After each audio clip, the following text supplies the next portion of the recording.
A teenager named Hajun Naguma wakes up in a cave within the dangerous Great Orcus Labyrinth, filled with monsters. Faced with the grim reality and the possibility of death, he searches for a way out. While exploring, he witnesses a bunny monster defeating two others effortlessly, only to be killed by a larger predator. Hajun tries to escape but ends up losing his arm to the predator.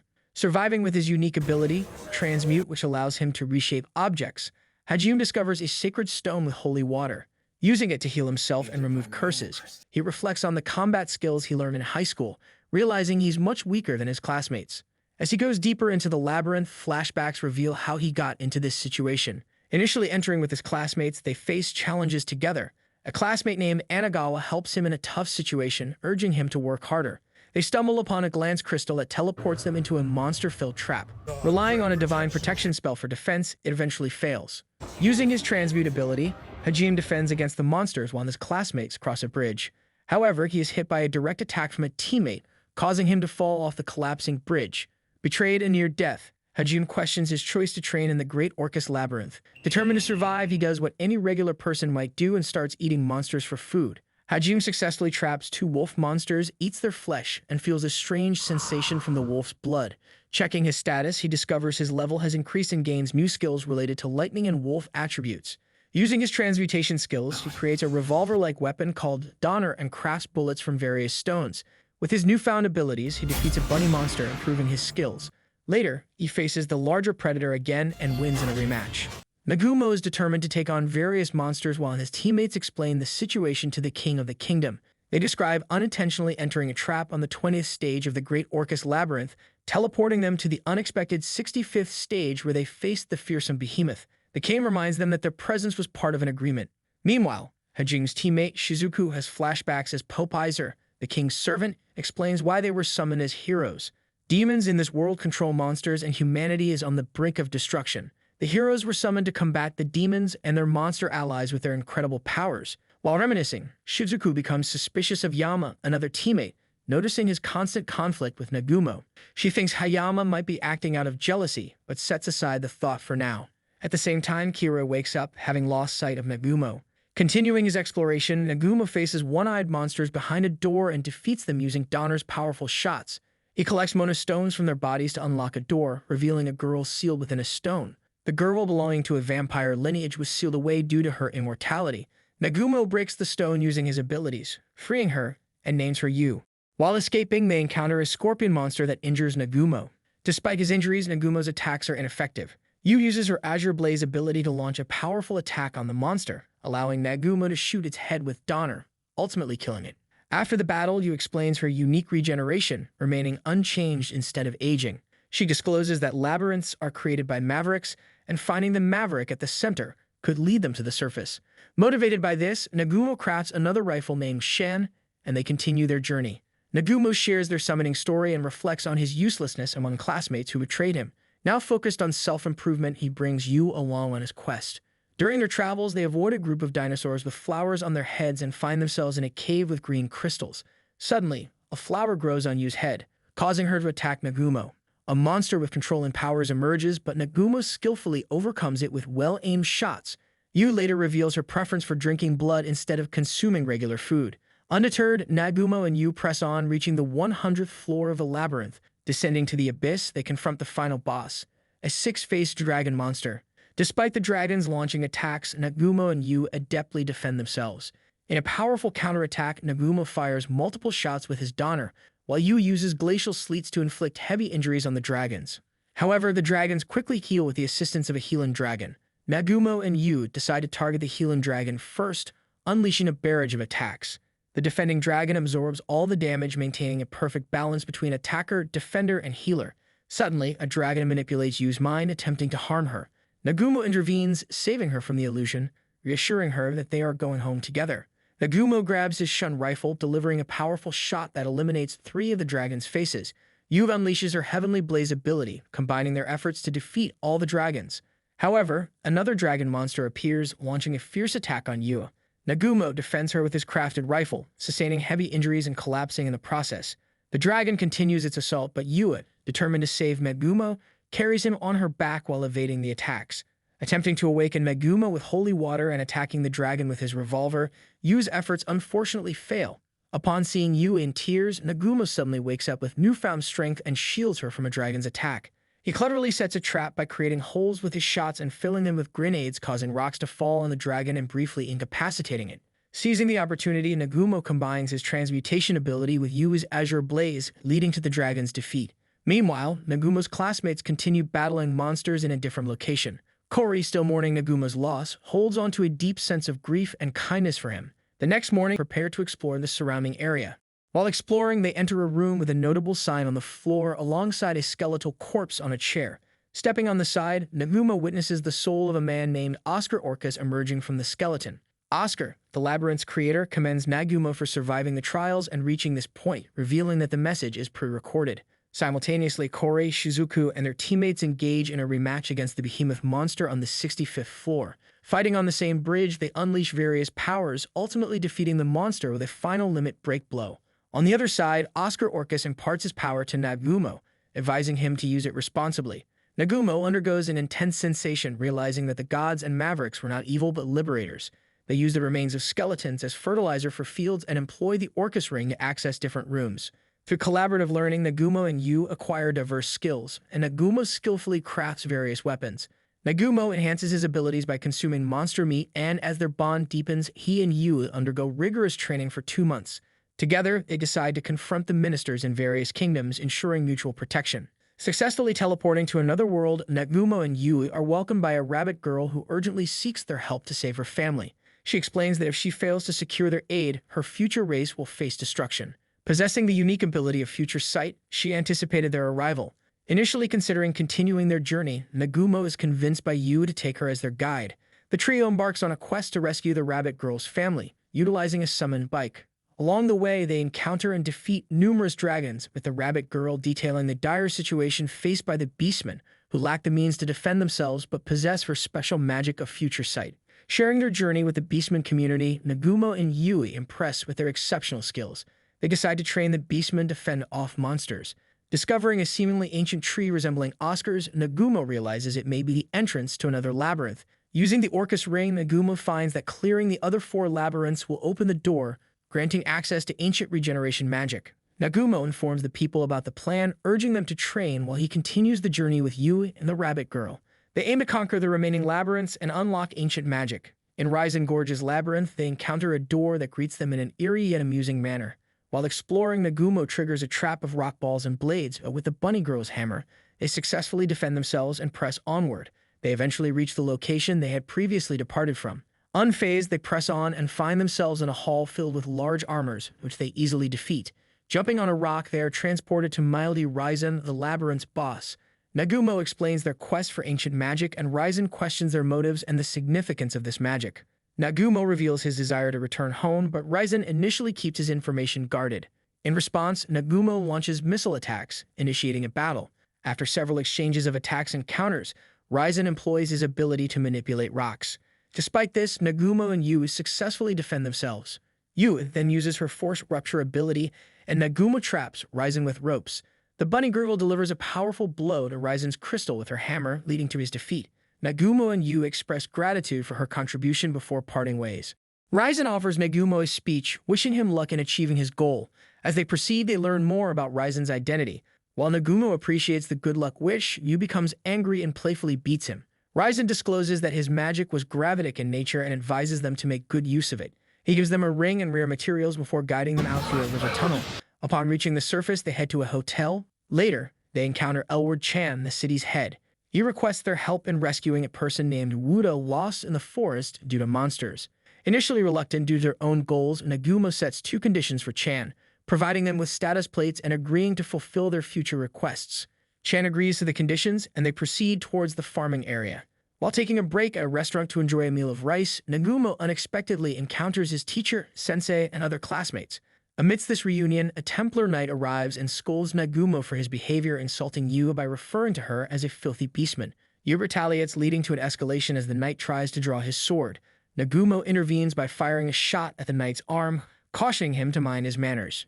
Yuki, one of Megumo's colleagues, recalls Megumo saving her life without receiving thanks. Nagumo, disinterested in the situation, walks away, warning others not to interfere, emphasizing his readiness to kill if necessary. Despite Sensei's persistent calls, he continues to distance himself. During an evening conversation with Sensei in her room, Nagumo recounts the recent events. He shares the history of the post-God ancient age, marked by a conflict among humans, demons, and beastmen. Heroes, initially liberators, were later branded as mavericks and pursued by their own god. To survive, they constructed labyrinths, introducing trials and monsters. Nagumo expresses his indifference to this historical conflict, emphasizing his sole desire to return home. Sensei reveals that Shirasaki, their classmate, has not given up on Nagumo. He urges Sensei to caution Shirasaki about her companions and discloses that his fall was not accidental, but a deliberate attempt aimed at him. Later, as Nagumo, Yui, and the others proceed towards the forest, Sensei and their classmates join them, embarking on the journey together. Continuing their search, Nagumo deploys the human-locating automaton Orns to scout nearby areas for any signs of Cuda. The Orns discover remnants such as broken shields, swords, bags, and tracks left by a four-legged creature. Following the tracks up the mountains, they eventually reach a water flow. Nagumo senses the presence of someone, and Yui uses her fisheye way ability to create a path behind the water flow. They locate Wuda, who recounts an attack by a black dragon that resulted in the deaths of his teammates. Kuda, feeling guilt-ridden, receives reassurance from Nagumo, who suggests there may be a reason for his survival. On their way back, they encounter the black dragon once again. The dragon launches a potent attack, but Nagumo successfully defends himself and the group using a metal shield. Yukaki comes to Nagumo's aid behind the shield, while Yu employs her freezing ability and she attacks with her hammer. Despite their efforts, the dragon swiftly recovers and strikes Exai with its tail. Nagumo responds by firing multiple shots, weakening the dragon. The dragon then targets Weta directly, but Yu defends him with her freezing ability. Nagumo instructs the team to stay out of the way, acknowledging that he can't protect everyone. He urges everyone to follow her lead as the dragon unleashes another powerful attack on Nagumo, prompting him to take out his rifle and shoot at the dragon. Nagumo attempts to restrain the dragon using ropes, but its strength proves overwhelming. He directs her to persist with her hammer attacks. Insisting that the dragon speak the truth, Nagumo unveils that she was manipulated in order to kill him and his companions. The dragon recounts flying from a concealed village to investigate travelers from another world. While resting on the mountains, a man in dark robes manipulated her, revealing his intentions to amass an army of monsters. Dismissing the dragon's claims, Nagumo contemplates killing her for the chaos she caused. Yu intervenes, asserting that the dragon is not their enemy, and the dragon transforms into a beautiful girl named Tio Claris, a member of the Dragonborn clan. Tio discloses that the dark-robed man is gathering a monster army with intentions to attack the town. Receiving a signal indicating 60,000 monsters marching toward the town, with an estimated arrival in 2 days, Nagumo is determined to prioritize the safety of Wuda. Sensei suggests warning the town's people and seeking help, but Nagumo refuses. The next morning, at a table with Nagumo and the teammates, Sensei endeavors to convince him to save the people from the approaching army. Initially resistant, Nagumo eventually agrees, respecting his teacher's command. They collaborate on preparations, evacuating the town's people and constructing defensive walls. Assuring Sensei that he'll return safely, Nagumo readies his rifle. Shirasaki Sano expresses gratitude to Nagumo for her rescue in the labyrinth, and he urges her not to die, acknowledging her bravery. As the monster army arrives, Nagumo gives final touches to his speech for the defending townspeople, invoking confidence in Ao-sensei, the goddess of agriculture, and promising victory. Initiating the battle by shooting down a dragon, Nagumo, along with Teo, Claris, Shi, and Yui, unleashes attacks, significantly reducing the enemy forces. Nagumo, on his bike with Shi launching hammer and grenade attacks, pushes the remaining army back. Eventually, Nagumo and Shi capture the man in the black robe controlling the army, bringing him to Sensei, only to discover he is one of her students, Shimizu Khan. Sensei questions him and Shimizu explains his actions, revealing a contract with a demon promising him hero status if he killed Sensei. Nagumo disrupted his plans, leading to a confrontation where Shimizu threatens Sensei with a poison needle. Amidst the tension, a dragon attacks from behind. She gets injured while defending them, and Sensei is struck by the poison needle. Nagumo quickly heals Sensei's injuries with holy water. Shimizu, heavily injured and starving, is left to die. Sensei urges Nagumo to help him, but he refuses, recognizing Shimizu as an enemy and ultimately killing him. With Wuda and Tao, they continue their journey, leaving behind the aftermath of the battle. Later, Nagumo and his teammates safely escort Wuda back home to the town's leader, requesting another status plate. Tio Claris joins them, receiving a gold top-ranked status plate. As Tio lies in bed, she experiences flashbacks of her training to fight against the gods, with her dying father expressing the belief that someone will eventually defeat God. Tio shares this revelation with her elders and the people, instilling hope for better times ahead. The next morning, Yu and Tio go shopping while Nagumo and Shi explore various places in town. She interprets it as a date, and they visit an aquarium where Nagumo encounters a talking fish. Sensing the fish is a monster, Nagumo questions how it ended up there. The fish explains that a group of people brought him through an underground current while he was on the surface. The talking fish expresses gratitude to Nagumo and Shi for releasing him and warns Shi to be cautious of a large gang of slavers in the city. While wandering the city, Nagumo senses something beneath the surface, identifying it as a weak and young child. Meanwhile, Yu and Tio discuss Shi's caring nature. Nagumo and she discover a little girl named Mu-chan in a tunnel and bring her to a nearby house where they bathe and care for her. Nagumo inquires about Mu-chan's story. Mu-chan explains that she was separated from her mother, got lost, and was then captured by slavers to be sold at a black market auction. Nagumo decides to hand Mu-chan over to the city guards to help her return home. Despite her opposition, Nagumo insists on giving her to the guards. As they make their way back, Mu-chan cries profusely. Suddenly, Nagumo and she hear an explosion and rush back to the building where they left Mu-chan with the guards. They discover that the slavers have taken her back, injuring the guards. The gang challenges Nagumo, stating that if he wants Mu-chan alive, he must return with the bunny girl and hand her over as well, viewing them as enemies. Nagumo makes the decision to eliminate the entire slavers gang. Meanwhile, Yu and Tao enjoy their time together, unaware of the unfolding situation. Mu-chan, informed about the events during their date, reveals Nagumo's plan to torture the gang members to locate her. They split into two groups to search for the gang's hideouts throughout the town. Nagumo systematically searches for Mu-chan, moving from one hideout to another and freeing many child slaves along the way. The gang's boss puts Mu-chan in a water cage on stage for auction. Suddenly, Nagumo arrives, shooting and killing the boss with multiple shots. He rescues Mu-chan and takes her on a flying ride to witness the city's fireworks. Meanwhile, Yu uses his powerful abilities to destroy every hideout with a single thunder attack. Nagumo successfully reunites with Mu-chan. Amusingly, Mu-chan expresses gratitude to Nagumo, affectionately calling him Big Bro, but Nagumo insists she simply call him by his name. However, she refuses and lovingly refers to him as Papa. Later, they visit the guild leader, identified as adventurers. Nagumo hands him a letter from the foreign guild leader, and the guild leader acknowledges their increased strength. During their conversation, a man named Endo enters the room, visibly terrified and carrying an urgent message about a demon in the labyrinth. Endo is astonished by Nagumo's newfound power, recognizing significant changes in him and expressing relief that Nagumo is alive. Endo urgently seeks their help, explaining that all the heroes are trapped on the 99th floor of the labyrinth, facing a demon. Initially finding nothing on the floor, the heroes were suddenly confronted by a demon with a parrot on her shoulder, claiming it was a trap. The demon tried to negotiate, ridiculing the heroes as foolish and enticing them to join her side. However, when they rejected her offer, the demon revealed that one of their friends had accepted her proposition in the past. As the heroes refused again, the demon commanded her monsters to attack. Shizuku and Shizu were overwhelmed by the onslaught of numerous summoned monsters. Despite the heroes using their various abilities to defend themselves, Shizuku's multiple sword attacks proved futile as the monsters swiftly healed themselves with the demon's power, leaving him feeling defeated amidst the chaos.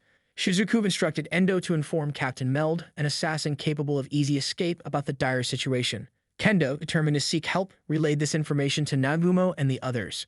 Meanwhile, Mu listened to the story while eating, unintentionally irritating Endo, who shouted at her in frustration. Nagumo reprimanded Endo, warning him not to speak to Mu in such a manner and intimidating him. In the labyrinth, one of the heroes used her limit break to defeat a monster, prompting the demon to unleash a powerful attack that resulted in the death of a hero. The leader of the heroic group shouted at them to fall back, but Shizuku intervened, giving him a slap and advising him to stay composed.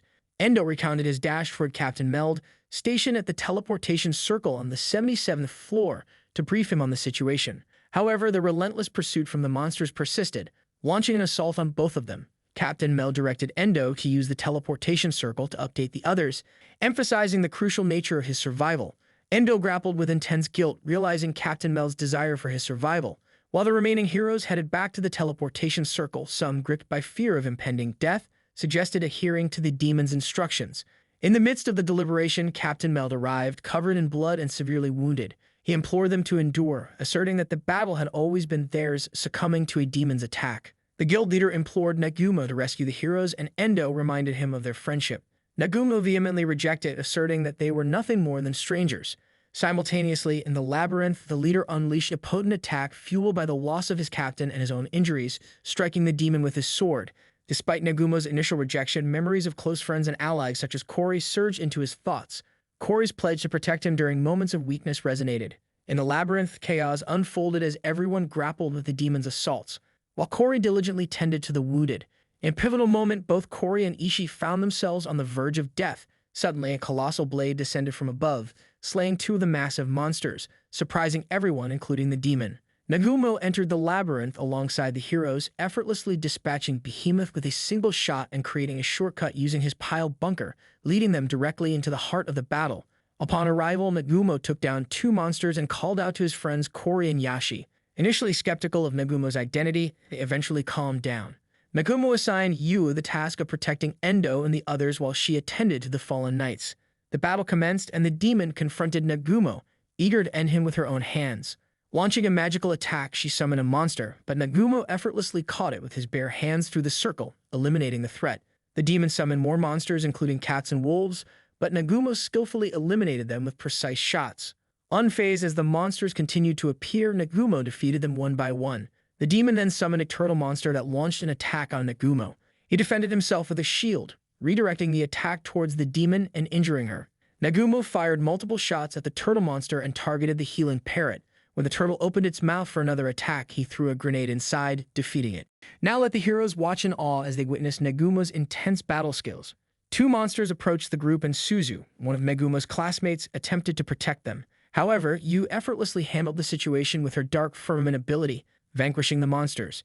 Tio and she also dealt with incoming monsters.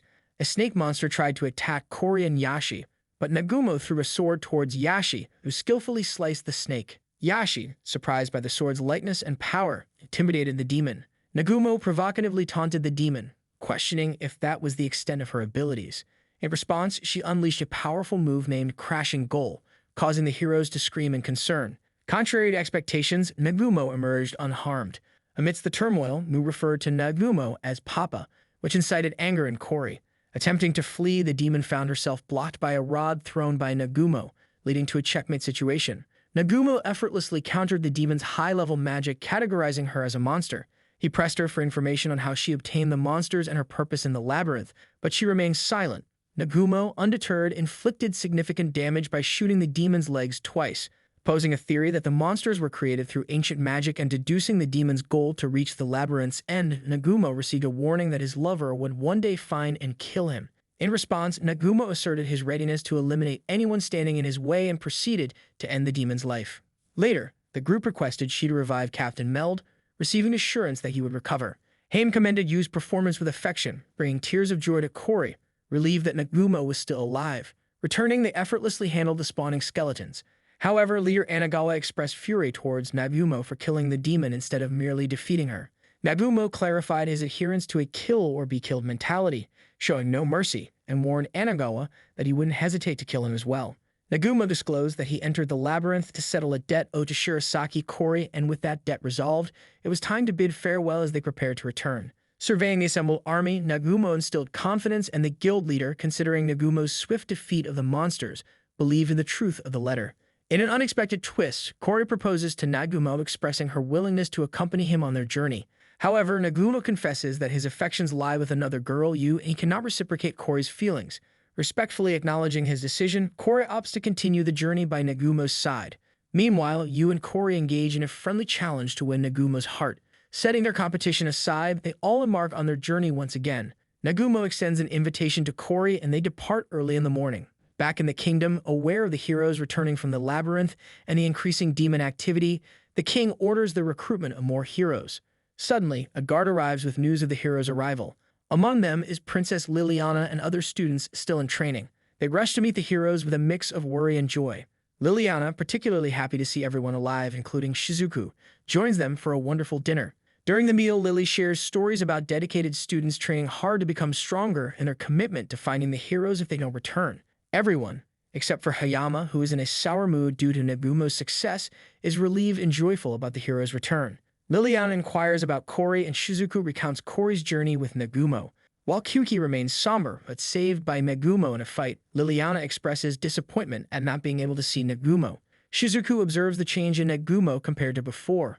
On the other side, Nagumo and the group traverse a scorching desert where the heat is unbearable. Fortunately, Nagumo's jeep, thanks to his engineering skills, provides a refreshing coolness inside.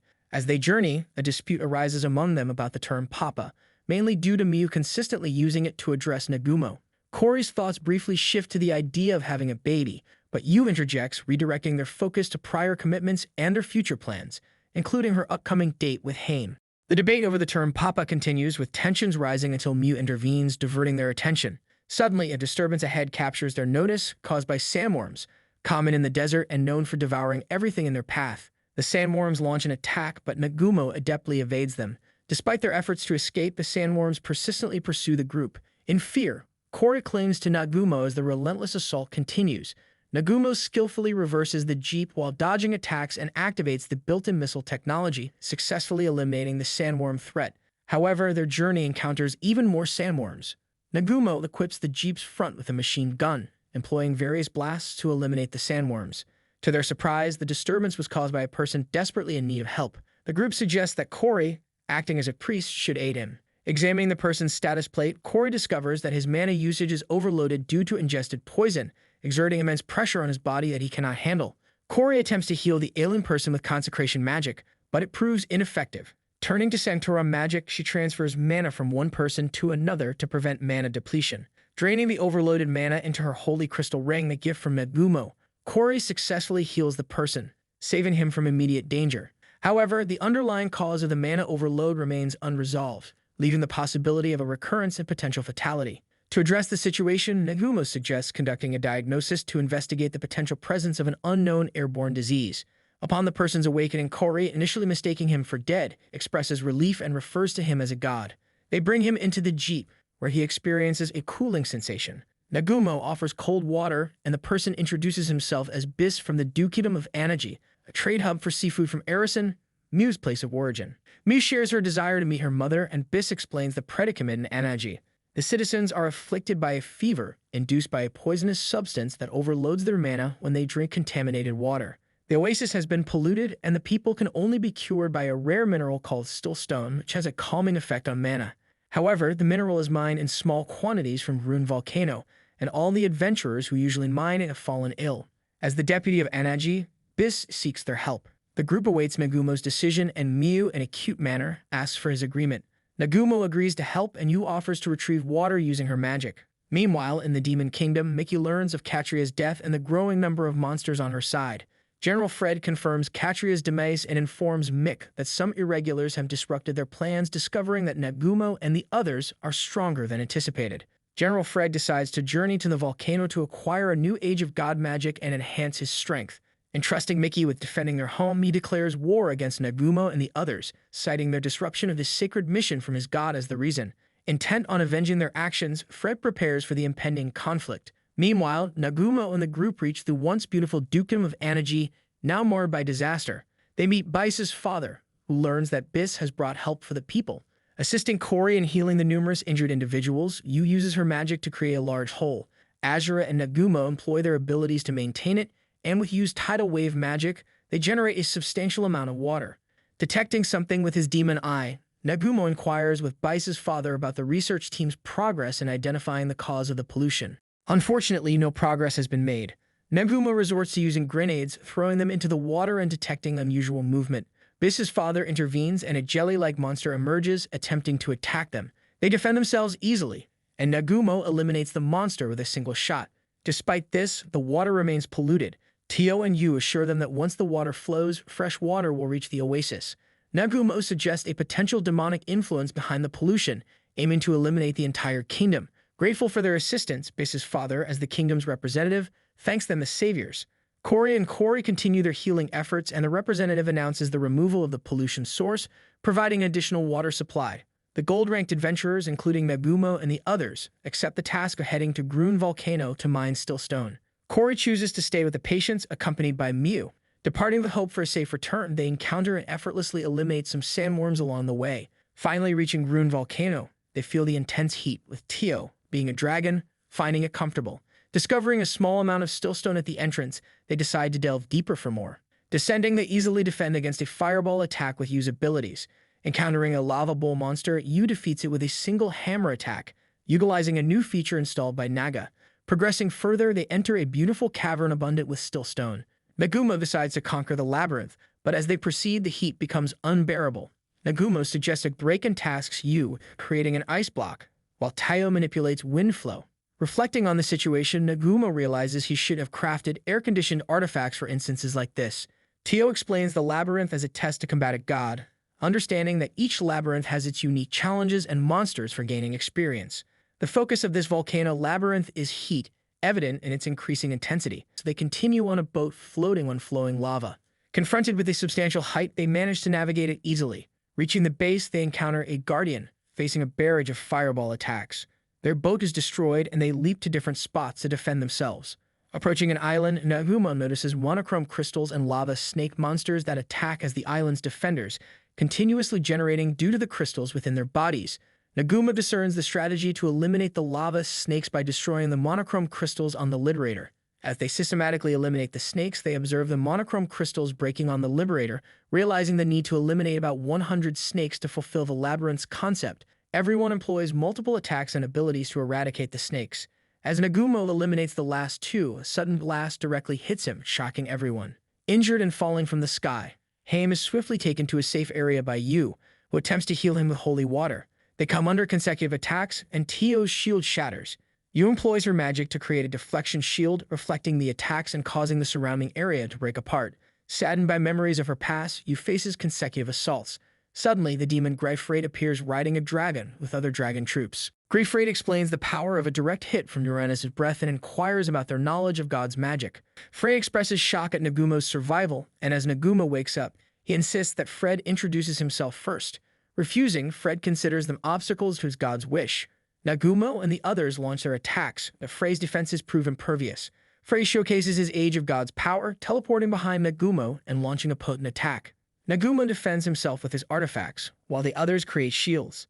Tio expresses concern for Nagumo's vulnerability as a human and recalls her father's advice to survive and await the right moment as Dragonborn became enemies of the gods. Impressed by Frey's power, Nagumo attempts a limit break but fails. Frey launches another attack, which Nagumo defends against with his rifle. Nagumo kicks Frey and a dragon catches him, carrying him away. Tio transforms into her true form as a black dragon and engages the other dragon in battle. Fred decides to use magic on the entire area, but Nagumo counters by shooting him with his rifle, followed by another attack. Tio's assault against the white dragon forces it to flee due to low mana. As Nagumo falls, Tio catches him. Frey, finding them all terrifying, devises a new tactic. Lava starts to rise as Frey reveals destroying the cornerstone controlling the lava, triggering an eruption from the magma chamber beneath. Frey and the other dragons escape from the roof. Nagumo instructs Tio to take his ring and escape to Anand quickly. Determined to acquire Age of God's magic to defeat Fred, Nagumo promises to deliver the Stillstone to Anaji. He seeks Tio's help, transferring the ring to her while leaving a message for Corey and Mew. Tio flies away as the dragons continue to attack her from above.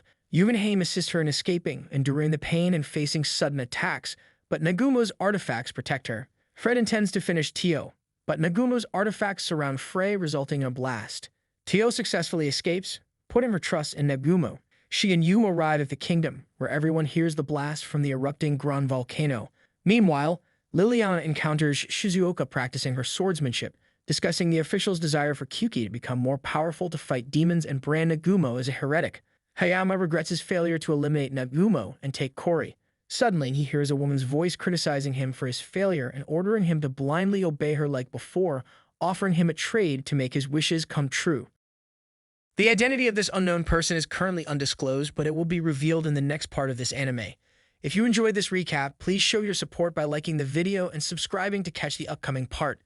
I will see you in the next video. Enjoy these interesting recaps as well.